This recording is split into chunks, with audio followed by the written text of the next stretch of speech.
Bismillahirrahmanirrahim. Assalamualaikum warahmatullahi wabarakatuh. Alhamdulillah wa syukrulillah. Assalatu wassalam ala rasulillah wa ala alihi wa sahbihi wa mawalah. La hawla wa la quwata illa billah, amma ba'du. Jamaah Masjid Sultan Haji Muhammad Sulaiman UINSI Samarinda, puji syukur kita panjatkan kehadirat Allah Subhanahu wa taala atas limpahan nikmat taufik dan hidayahnya kepada kita semua, sehingga kita bisa menjalankan amal ibadah di bulan suci Ramadan ini, dan kita diberi kesempatan umur panjang, kesehatan, keimanan, keislaman kita, keisanan kita sampai ke hari yang ke-12. Semoga kita menjadi hamba-hamba Allah yang terpilih, terampuni segala macam dosa, kesalahan, dan meraih Lailatul Qadar, dan selepas Ramadan yang kita lalui nanti menjadikan kita menjadi hamba-hamba Allah yang bertakwa. Amin, amin ya rabbal alamin. Pada kesempatan ini kajian Zuhur Berkah Ramadan UINSI Samarinda 1443 Hijriah disampaikan oleh yang kita muliakan Bapak Dr. Kiai Haji Muh Mahrus SAG MHI, Wakil Dekan 1 FEBI UINSI Samarinda, yang akan menyampaikan tema ngaji bareng Kitab Ma'a Al-Nabi fi Ramadan. Bersama Nabi di bulan suci Ramadan, disampaikan kurang lebih 30 menit ke depan dan nanti diakhiri dengan doa. Kepada Bapak Dr. Kiai Haji Muhammad Mahrus SAG MHI disilakan.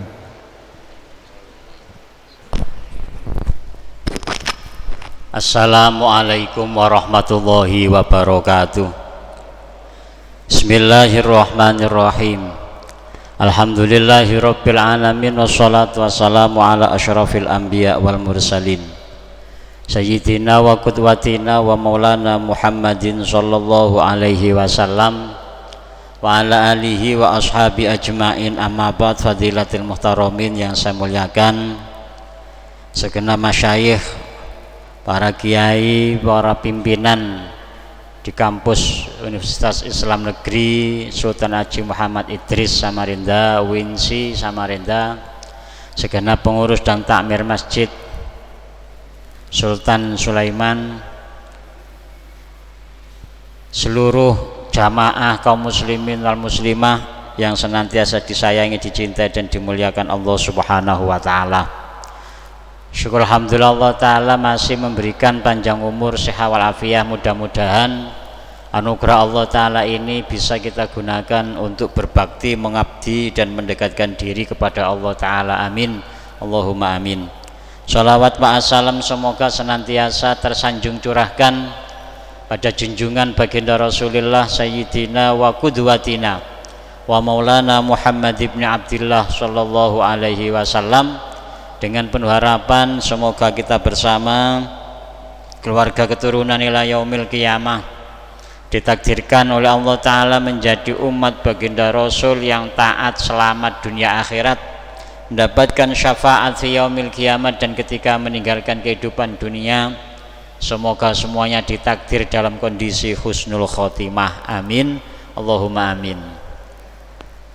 Hadirin hadiroh yang dimuliakan Allah, kesempatan ngaji ba'da zuhur, ngaji bareng kita ini sebagaimana disampaikan oleh Yai Agus, bahwasanya kita akan berupaya ngaji bareng sebuah karya tulis kitab yang berjudul Ma'an Nabi sallallahu alaihi wasallam fi Ramadan. Kurang lebih kandungannya bersama baginda Nabi sallallahu alaihi wasallam di bulan suci Ramadan. Karya ini ditulis pada tahun 2003 oleh Dr. Falih bin Muhammad bin Falih As-Sughair. Beliau termasuk dosen di Universitas King Saud. Mudah-mudahan ada barokah dan manfaat ilmunya untuk kita bersama. Amin, Allahumma amin. Kitab ini tebalnya sekitar 122 halaman. Namun kita tidak mengkaji secara tuntas, hanya beberapa sub, bahkan satu sub saja nanti akan kita kaji bareng kali ini, yakni terkait dengan hikmatus siyam, hikmah berpuasa. Kita semua sudah paham, sudah ngerti, bahkan banyak yang hafal, terutama lingkungan sivitas akademika kampus Universitas Islam Negeri. UIN itu Universitas Islam Negeri, bukan UIN Syawah katanya kan, asli memang UIN, Universitas Islam Negeri Sultan Haji Muhammad Idris Samarinda, terkait dengan landasan dalil kewajiban ibadah puasa, yakni surah Al-Baqarah ayat 183. Allah Ta'ala berfirman, a'udzubillahi minasyaitonirrajim, bismillahirrahmanirrahim, ya ayyuhalladzina amanu kutiba alaikumus syiyamu kama kutiba alal ladzina min qablikum la'allakum tattaqun. Shadaqallahul adzim. Ini berangkat hikmah siyam itu, kajian tersebut dari penghujung akhir ayat, la'allakum tattaqun. Destinasi akhir ibadah puasa itu agar membentuk orang yang berpuasa menjadi pribadi yang takut kepada Allah. Ada beberapa makna takut kepada Allah Ta'ala itu, karena Allah Ta'ala adalah zat yang maha mencipta atau sang pencipta, al-khaliq. Tentu berbeda dengan ketika manusia takut kepada selain Allah atau al-makhluk. Antara lain, kalau manusia ini takut kepada makhluk, kita takut kepada binatang buas, apapun wujudnya misalnya. Orang takut itu semakin ia takut, maka ia akan berupaya semakin menjauh dari apa yang ditakuti, dari siapa yang ditakuti. Takut dengan ular kobra, dia tidak akan mendekati ular kobra. Takut dengan buaya, ini bagi yang laki-laki, buaya jangan dipisah, buaya itu beda lagi. Ya tentu akan menjauh dari buaya itu. Bagi yang ibu-ibu atau yang perempuan, mbak-mbak, apalagi buaya darat kan luar biasa ditakuti itu. Maka ia akan semakin menjauh dari apa yang ditakuti dan siapa yang ditakuti. Ini takut makhluk itu begitu. Takut dengan dosen, kenapa takut dengan dosen? Kok dosen enggak makan, kok tidak memakan dirinya kok ditakuti? Dalam arti menghormat, iya. Pokoknya takut dengan makhluk, semakin takut ia semakin jauh. Berbeda dengan takut dengan al-khaliq, zat yang maha pencipta. Manusia ketika menyatakan dirinya takut dengan Allah Ta'ala, ini kebalikannya. Semakin takut harus semakin dekat dengan Allah Subhanahu wa Ta'ala. Jadi simpel saja. Kalau pengen ngelihat orang itu lisannya ngaku katanya, oh saya ini paling takut kepada Allah Ta'ala, buktinya apa? Nggak pernah saya ke masjid, nggak pernah saya ke langgar, nggak pernah saya ngaji. Kenapa? Saya takut, saya menjauh. Ya keliru begitu. Semakin takut pada Allah berarti ia semakin dekat dengan Allah, semakin rajin ibadah, semakin rajin ngaji Al-Quran, kan begitu terusnya. Semakin istiqomah zikirnya, dan semakin tunduk patuh kepada segala perintah Allah Subhanahu wa Ta'ala. Gampang sudah ngelihat orang itu omongannya ngaku takut, mutakin, iman, takwa, tapi kalau perbuatan, kelakuannya, ucapannya tidak mencerminkan takut pada Allah Ta'ala, ya bahasa daerah saya gedabrus namanya. Apa gedabrus nih?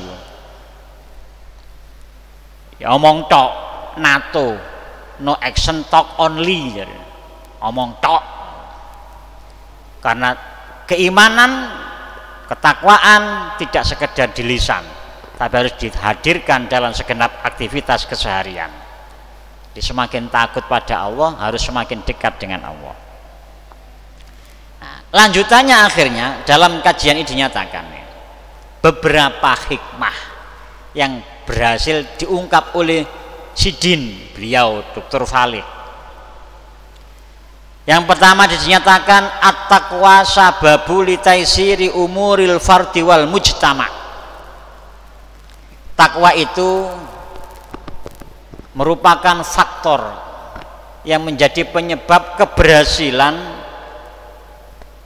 diperolehnya kesuksesan segala urusan pribadi maupun masyarakat. Jadi kalau punya hajat baik personal maupun golongan, individu maupun masyarakat, misal jadi sebuah negara katakanlah, kalau punya hajat besar, jika ingin cepat terkabulkan dan diberikan yang terbaik oleh Allah Ta'ala, maka faktor penunjangnya adalah harus takut kepada Allah. Di sini dinyatakan nanti rujukannya adalah sebagaimana termaktub di surah At-Tolak. Surah At-Tolak ini kalau di kalangan santri dikenal dengan ayat 1000 dinar kah istilahnya itu. Oh, kalau ini lain, ini ya betul, di surah At-Tolak dikenal dengan ayat 1000 dinar. Allah berfirman, a'udzubillahi minasyaitonirrajim, bismillahirrahmanirrahim, surah At-Tolak ayat 4. Jadi sebenarnya biasanya yang dirangkai dengan sebelumnya dan setelahnya. Kalau ini diambil pada siyakul kalamnya. A'udzubillahi minasyaitonirrajim, wa may yattaqillaha yaj'al lahu min amrihi yusra. Wa may yattaqillaha, dan barang siapa yang takut kepada Allah Ta'ala, yaj'al lahu, niscaya Allah Ta'ala menjadikan baginya min amrihi yusra, dari segala perkara urusannya menjadi mudah. Menjadi mudah. Hidup di dunia ini memiliki dinamika. Hidup di dunia ini masing-masing individu pasti akan menemukan problematika. Jadi ada dinamika, di dalam dinamika ada problematika. Karena itulah maka perlu penyesuaian. Solusi terbaik sebenarnya banyak. Penyelesaian perkara itu, menyelesaikan persoalan itu banyak, tapi yang baik yang mana, bahkan yang terbaik yang mana. Contoh misalnya persoalan dalam kehidupan antara lain kan banyak hutang, itu ya persoalan tersendiri itu. Supaya bebas dari hutang kan banyak solusi, tapi yang terbaik yang mana kan tinggal milih nanti. Antara lain bunuh diri misalnya kan. Nah, bunuh diri siapa yang mau nagih hutang kepada dia, sudah mati kok. Tapi apakah kemudian solusi terbaik? Ya kan tidak. Seseorang kepingin punya posisi strata sosial lebih tinggi, misalnya pingin gelar. Wah, kalau nunggu kuliah Pak kelamaan, mending beli saja, beli ijazah. Ya solusi, tapi kan belum tentu itu solusi terbaik. Ada lagi misalnya, oh ini kalau konsultasi sama dosen lama dan lain sebagainya, karena dia males konsultasinya, cuman pengen ambil jalan pintas. Akhirnya bagaimana? Wah, kan saya sudah tahu tanda tangannya dosen itu pembimbing saya, tak palsune tanda tangan dosen untuk dicantumkan di halaman persetujuan ujian. Pemalsuan tanda tangan dosen pembimbing. Wah, ini kalau persyaratan harus ada ujian TOEFL, padahal ini TOEFL prediktif, kan standarnya lebih ringan lah bahasanya. Ini kelamaan keluar uang lagi misalnya, padahal ya nggak mahal, ya sudah lazim lumrah, bahkan paling murah misalnya. Tak palsu saja. pemalsuan dokumen dalam rangka supaya bisa daftar skripsi. Itu solusi, tapi solusi nggak baik kan begitu akhirnya. Gimana solusi terbaik? Ya solusi terbaik ya hadirkan kejujuran dalam kehidupan. Akhirnya kan begitu nanti. Bagi orang ketika dalam persoalan kehidupannya ini memiliki pilihan-pilihan untuk penyelesaian problematikanya, dan dia kalau memiliki keimanan ketakwaan, maka Allah akan memberikan solusi terbaik, tidak sekedar solusi yang biasa-biasa saja. Banyak nanti apalagi kalau sudah hidup rumah tangga, namanya saja sudah bahasanya selamat mengarungi bahtera rumah tangga. Oh bahasanya sudah bahtera dikarungi lagi, apa bisa ngarungi bahtera, dimasukkan karung ceritanya. Ini artinya apa? Dia akan menghadapi berbagai macam problematika selama melangsungkan perjalanan mahligai rumah tangganya, kapal rumah tangganya. Ya ada badai, ada angin, ada petir, ada ombak, macam-macam.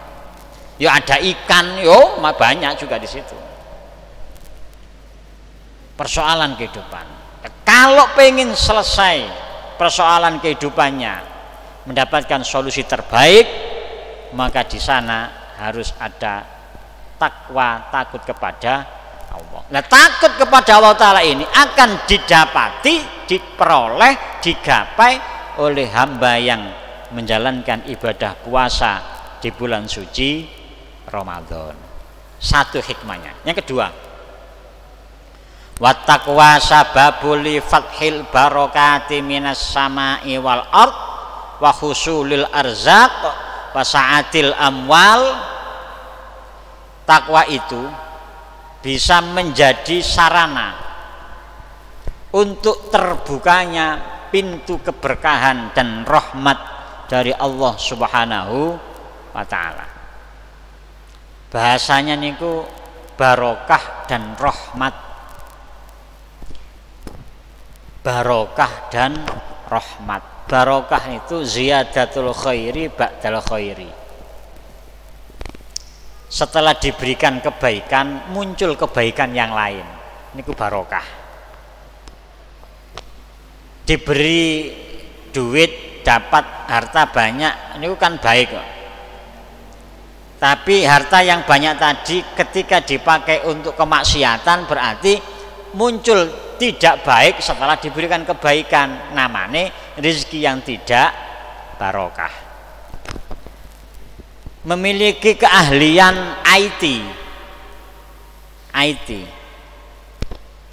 kecanggihan yo layout, tata letak, nyeting, nyeken, niku kan keahlian toh. Orang kalau nggak punya keahlian itu kan ya nggak bisa nyeken. Itu bagus itu. Tapi ketika dipakai nyeken memalsukan, tanda tangan lagi balik kepada dosen pembimbing, nyeken dokumen dalam rangka memudahkan dia supaya bisa ikut daftar ujian skripsi misalnya. Lu kan bahaya. Ini namanya diberi kebaikan tapi tidak dipakai untuk kebaikan. Itu namanya bukan keahlian yang barokah, bakorah namanya. Jadi pinter yang bukan pinter barokah, bukan ilmu yang barokah, tapi ilmu yang bakorah. Nauzubillahi min dzalik.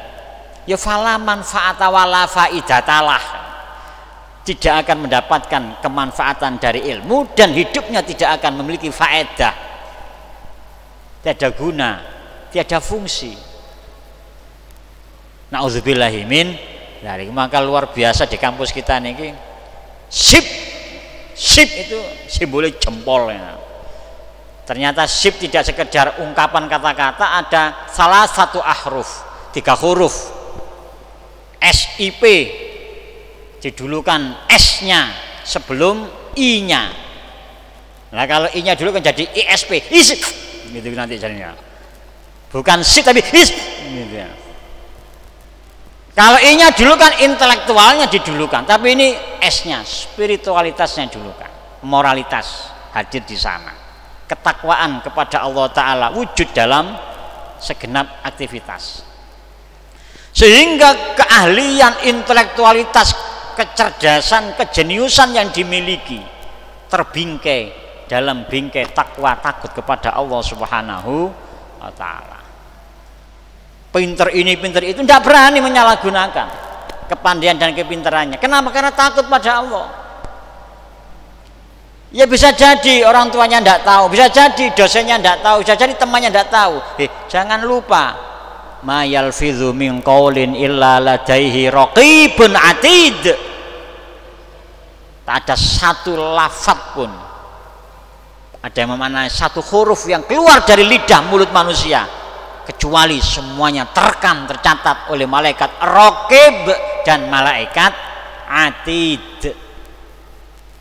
Terkadang manusia itu gini kila, ciri orang yang takut yang kedua, ciri orang yang takut kepada Allah Ta'ala yang kedua nih Pak, ini nanti akan kita cross check dengan takutnya manusia kepada sesama makhluk. Kita bagi orang yang beriman percaya dengan rukun iman yang 6, termasuk di sana ada beriman kepada malaikat Allah yang wajib kita ketahui ada 10. Antara lain tadi ayat menyebutkan ada malaikat raqib dan malaikat atid. Malaikat itu bukan tidak ada, tapi tidak bisa dilihat oleh kasat mata kepala. Mata kepala jangan bisa dilihat, apalagi mata kaki.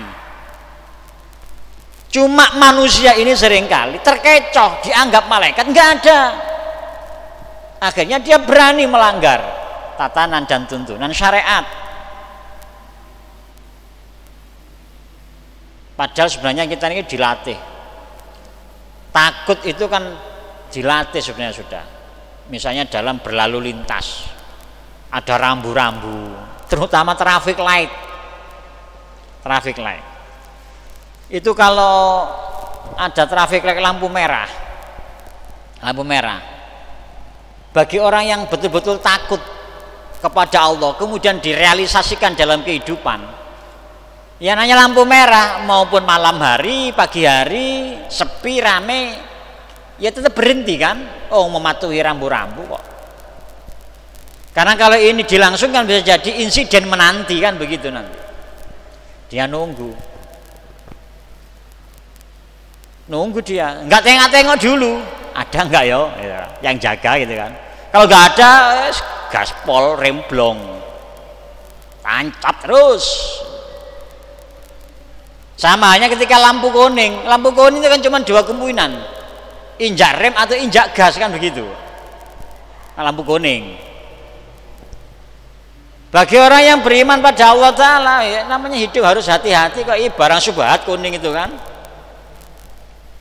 halal hijau ya lancar jaya, haram merah ya jelas harus berhenti. Nggak tengok-tengok, nggak ada yang tahu aja. Ya jangan. Karena waskat, pengawasan melekat, pengawasan malaikat bukan berarti tidak ada, tapi tidak terlihat oleh kasat mata kepala. Kembali kepada pembentukan karakter manusia, ketika ia bertakwa kepada Allah akan diberikan keberkahan, tambahnya kebaikan setelah diberikan kebaikan oleh Allah Subhanahu wa taala. Manfaatnya ilmu, manfaatnya usia, manfaatnya kesehatan, manfaatnya harta benda dan seterusnya. Kemudian yang kedua, rahmat, kasih sayang. Rahmat, kasih sayang.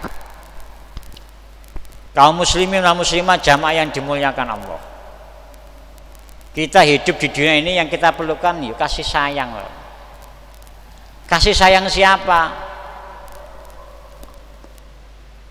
Yang paling utama adalah kasih sayangnya Allah Subhanahu wa taala. Turun kasih sayangnya siapa? Kasih sayangnya baginda Rasulullah Shallallahu alaihi wasallam. Turun lagi kasih sayangnya siapa? Kasih sayangnya aulia ilah, para walinya Allah. Nanti termasuk di situ masuk orang tua, guru dan lain sebagainya. Karena kasih sayang ini yang akan mengantarkan kebahagiaan kehidupan manusia. Kalau panjenengan Mas Mbak, Bapak Ibu Sivitas Akademika kampus UINSI mengkaji tentang ilmu tasawuf, banyak dari tokoh-tokoh ternama di sana, ketika beliau itu menuliskan, menorehkan namanya, mayoritas diawali dengan al-faqir ila rahmatillah, hamba yang fakir kepada rahmat kasih sayangnya Allah Subhanahu wa ta'ala. Rahmat Allah ta'ala ini, kasih sayang Allah ta'ala ini nanti dibagi lagi, muncul wujudnya macam-macam. Antara lain apa? Ampunan Allah. Apalagi yang lain, diberikan itminanul qalbi, tenangnya, tentramnya jiwa hati, karena kasih sayang Allah.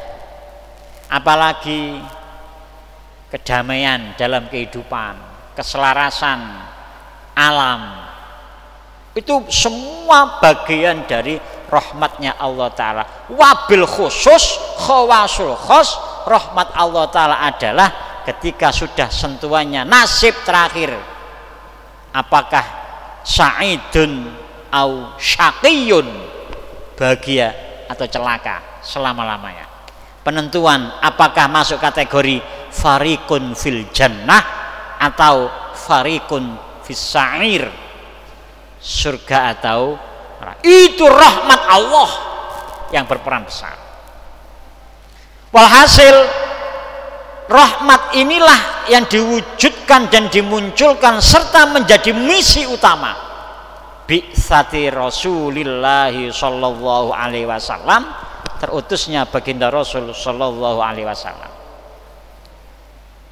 Surah Al-Anbiya 107, Allah berfirman, a'udzubillahi minasyaitonirrajim, bismillahirrahmanirrahim, wa ma arsalnaka illa rahmatan lil alamin. Rahmat. Akhirnya puasa yang kita jalankan, bagaimana mampu membentuk pribadi kita jadi pribadi yang mampu menghadirkan rahmat bagi semesta alam, rahmat bagi temannya, rahmat bagi tetangganya, rahmat bagi dosennya, rahmat bagi mahasiswanya, rahmat bagi orang tuanya, rahmat bagi putra putrinya, rahmat bagi alam sekitarnya, dan rahmat-rahmat yang lain. Mudah-mudahan Allah Ta'ala memberikan taufik, riayah, ma'unah, inayah, hidayah pada kita bersama, sehingga dalam rangka menunaikan ibadah puasa Ramadan ini betul-betul bisa menghadirkan keimanan dan ketakwaan, rasa takut kepadanya. Amin Allahumma amin. Cukup sekian, belum tuntas. Kalau ingin tuntas, ya semoga nanti ngaji lagi pada kesempatan yang lain, atau kitabnya nanti saya bagi kepada Pak Agus, bisa di-share, dikaji lebih dalam dan lebih lanjut terkait tentang hikmah, karena masih ada sekitar 5 lebih dari hikmah puasa dalam kitab tersebut yang berhasil terungkap ditinjau dari beberapa ayat suci Al-Quranul Karim. Semoga ada guna dan manfaatnya. Kurang lebihnya mohon maaf yang sebesar-besarnya. Hadanallah wa iyyakum ajmain. Allahumma hdina shiratal mustaqim, syiratal anbiya wal mursalin. Allahumma hdina shiratal mustaqim, syiratal syuhada was salihin. Allahumma hdina shiratal mustaqim, syiratal ladzina an'amta 'alaihim ghairil maghdubi 'alaihim waladdallin. Amin. Allahumma anfa'na bima 'allamtana wa 'allimna kullama yanfa'una bi rahmatika ya arhamar rahimin. Rabbana atina fid dunya hasanah wa fil akhirati hasanah wa qina adzabannar wa adkhilna jannata mal abrar ya aziz ya ghaffar ya rabbal alamin. Allahumma inna nas'aluka ridhaka wal jannah wa na'udzubika min sakhatika wan nar. Allahumma innaka 'afuwun karim tuhibbul 'afwa fa'fu 'anna ya karim. Rabbana atina fid dunya hasanah wa fil akhirati hasanah wa qina adzabannar wa adkhilna jannata mal abrar ya aziz ya rahman ya ghaffar ya rabbal alamin. Sallallahu ala sayyidina maulana Muhammad wa ala alihi wa sahbihi wa baraka wa sallam. Subhana rabbika rabbil izzati amma yasifuna wa salamun alal mursalin walhamdulillahi rabbil alamin. Walafa minkum. Assalamualaikum warahmatullahi wabarakatuh. Assalamualaikum warahmatullahi wabarakatuh. Terima kasih disampaikan kepada Bapak Dr. Kiai Haji Muhammad Rus SAG MHI yang telah menyampaikan materinya, mengangkat tema dari kitab Ma'al Nabi fi Ramadan, dan baru satu cuplikan kecil tentang takwa. Bagaimana tadi menjelaskan takwa adalah takut kepada Allah Subhanahu wa taala. Semakin takut kepada Allah, semakin kita mendekat kepada Allah Subhanahu wa taala. Dan hasil buah dari puasa Ramadan adalah menghasilkan hamba-hamba yang takwa, yang takut, sehingga bisa menjadi pribadi yang menghadirkan rahmat bagi semesta alam. Demikian, terima kasih atas kehadirannya. Semoga menjadi amal ibadah kita semua. Kurang lebihnya mohon maaf. Akhirul kalam. Sebelum kami tutup, besok tanggal merah, hari libur nasional, kajian tafsir kita liburkan, dan insya Allah kita akan bertemu di pekan depan. Demikian, terima kasih. Akhirul kalam, wabillahi taufik wal hidayah. Wassalamualaikum warahmatullahi wabarakatuh.